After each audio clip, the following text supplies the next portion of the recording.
Magandang umaga po sa inyo lahat. Itutuloy po namin ang consultation sa yung pasyente na banggit ko kanina na sumakit ang tiyan kaya po nagsuka ang kanyang anak, no? Okay? Kasi napaka-importante po na dapat alamin ng nanay kung anong dapat iwasan ng anak niya para hindi na po bumalik yung sakit ng tiyan na yun po ang dahilan kung bakit sumuka ang kanyang anak. Okay, as I've said, madaling gamutin ang sakit ng tiyan, ang pagsuka. Pero dapat sabayin po natin yung mga preventive measures para malaman ng nanay niya kung anong pwede, ano yung hindi pwede. Para nga, hindi maulit na naman itong sakit ng kanyang anak. Para nga, hindi na magpapa-check up ulit. Ha? Dahil, napaka-krisis po ngayon. Ha? Okay? As I've said, and I'm gonna say it again, okay? It's so easy to treat patients. Pero, dapat ang concern ng isang doktor ay dapat hindi na babalik yung pasyente dahil po sa parehong sakit. Kasi pag bumalik yung pasyente dahil sa parehong sakit, may konting pagkakamali rin ang doktor dahil hindi po in-advise na mabuti yung nanay, okay, tungkol sa mga bagay na dapat iwasan ng kanyang anak. Okay? Kaya po nung tinatigil ko muna yung video recording kanina, tinanong ko yung nanay, no?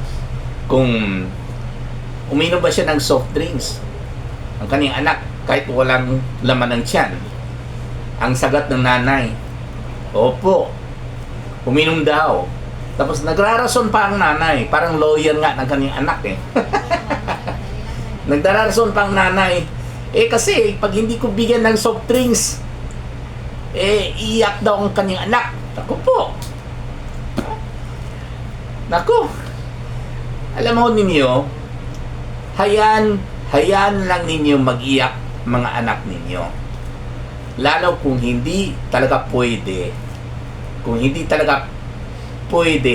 payagan natin sila na uminom ng soft drinks kahit hindi pa kumain sa oras. Okay? So, yun po ang sinabi ko sa nanay. At saka, sabi ko sa nanay na pwede naman po soft drinks. Pero, kailangan po, ubusin po ng kanyang anak kung ano pong nilagay niyo sa plato niya. Kasi bilang isang nanay, irresponsibilidad po ng nanay na maglagay ng tamang pagkain sa plato ng kanyang anak. Okay? Hindi pwede na natin hindi natin maasahan ang mga bata na sila lang mismo maglagay. Lalo pag kaumpisa pa lang sa kain, ang inisip ng kanyang anak, ng inyong mga anak, ay maglaro ng cellphone o kaya manood ng TV o kaya magtakbo sa labas. Syempre, ang ilalagay nila sa plato ay konti lang para madaling matapos ang kanilang almusal, tanghali, or hapunan para makapag-cellphone na sila kagad. So, bilang isang nanay, responsibilidad po talaga ninyo na maglagay ng wastong pagkain sa plato. Okay? Agahan, tanghali, hapunan. Napaka-importante po yan. So, ano ilalagay natin sa plato? Okay? Siyempre, dapat may carbohydrate. So, may kanin yan. Or kung hindi nag-rice sa umaga, siyempre, dapat may pan. Diba? Yun po ang carbohydrate. At siyempre, pangalawa, dapat may protina. Napaka-importante yung protina. Kasi, ang protina po ay gamitin ng katawan upang gawin ng antibodies para lumaban Okay? Kung ano mang infection or mikrobyo na nakapasok sa katawan. Okay? So, ang protina pwede po itlog, manok, isda, okay, baboy or baka. So, kailangan talaga yan. Nasa plato po yan. Kasi during snacks time, wala na masyadong protina ang pinapakain natin sa mga anak ninyo. Okay? Kasi during snacks time, biscuit ang pinapakain natin. Noodles ang pinapakain natin. Junk food ang pinapakain natin.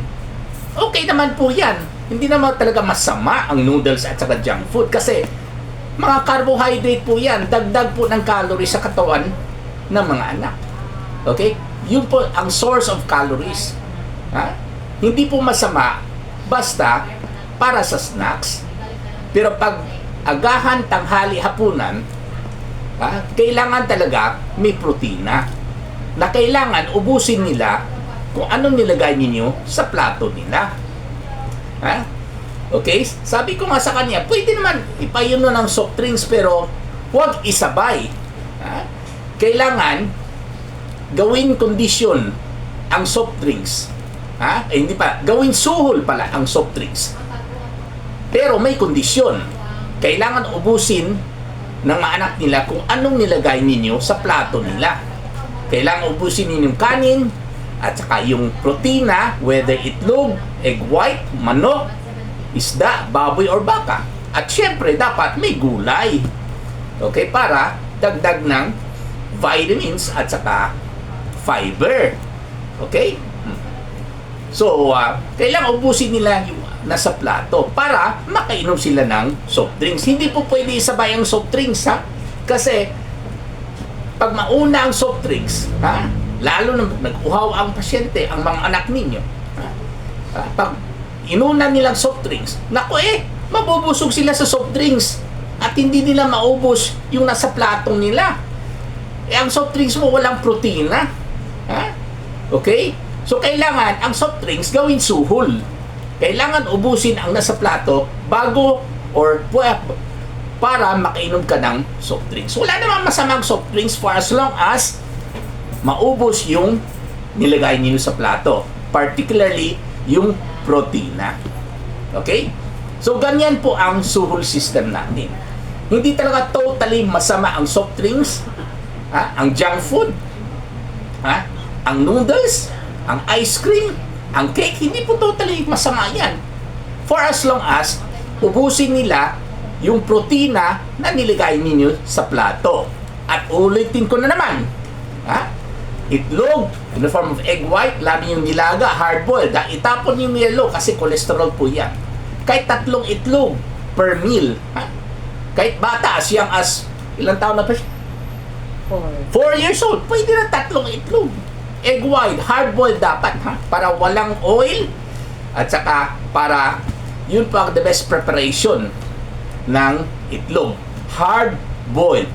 Para ma-absorb, okay, ang lahat ng amino acid na nasa itlog, which is in the form of albumin, of course. No? Okay? So, yun po ang dapat gawin ng isang nanay or tatay na nag-alaga sa kanilang mga anak. At syempre, kailangan kumain talaga sa oras. Okay? Kailangan kumain sa oras para hindi magloloko yung bituka nila. Okay? Kasi pag hindi kumain sa oras, hindi ho nilagyan ninyo ang pagkain sa tamang oras, naku, ang acid, tuloy-tuloy po sa ang paglabas ng acid sa kanilang stomach at magkakaroon po sila ng hyperacidity at susugatan po yung lining ng kanilang stomach at magagalit po yung stomach at mag-spasm yung stomach at magsakit yung tiyan ng pasyente at magsuka sila. Ayun. So, ganyan talaga dapat ang gagawin niyo sa bahay, Okay?